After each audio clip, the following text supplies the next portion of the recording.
Welcome to my YouTube channel.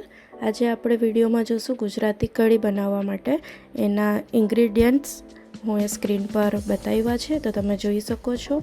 હું એ લીધું છે જરૂરિયાત પ્રમાણે દહીં, તમે જેટલા પર્સન માટે બનાવવા માંગો છો એમાં હું એ 2 સ્પૂન બેસન એડ કર્યું છે। હવે એને બરાબર મિક્સ કરો। એમાં દાણા નહીં હોવા જોઈએ, દાણા નહીં તો એ કઢી સારી નહીં બનશે।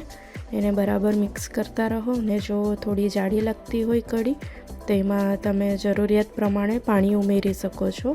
હું અહીંયા નાના 2 ગ્લાસ પાણી એડ કર્યું છે તાકી કઢી થોડી પતલી થાય, કેમ કે એને ઉકાળીશું તો એ હજી ગાઢી થશે। અને હું એ લીધું છે લાલ સૂકું મરચું, હળદર, ધનિયા પાવડર, કઢી પત્તા, સોલ્ટ ને સુગર, આ બધું હું એ મારા ટેસ્ટ પ્રમાણે એડ કર્યું છે।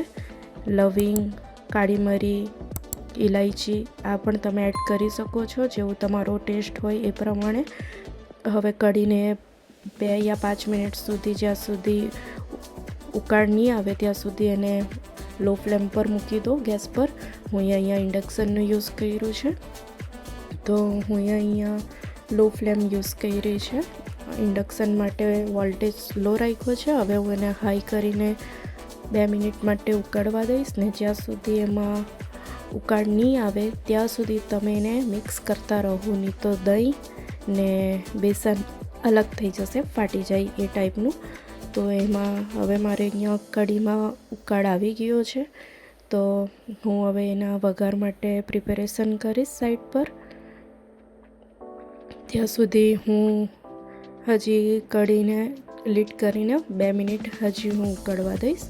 ત્યાં સુધી હવે વઘાર માટે તમે યુઝ કરી શકો છો કઢી પત્તા, અને હા, જિંજર ગાર્લિક પેસ્ટ જો તમે ખાતા હો તો નાખો। હું અહીંયા એડ કર્યું છે, એનાથી ટેસ્ટ સારો આવે। ને વઘાર માટે સૂકું મરચું, જીરું, હિંગ ને 2 સ્પૂન ઓઇલનો યુઝ કર્યો છે। ઓકે, તો અહીંયા મારું વઘાર રેડી છે ને હવે હું અહીંયા કઢી વઘારી સૌથી ડિલિશિયસ અને ટેસ્ટી કઢી બનશે। તો તમે પણ એકવાર ટ્રાય કરો ને સબસ્ક્રાઈબ કરો મારી ચેનલ। જો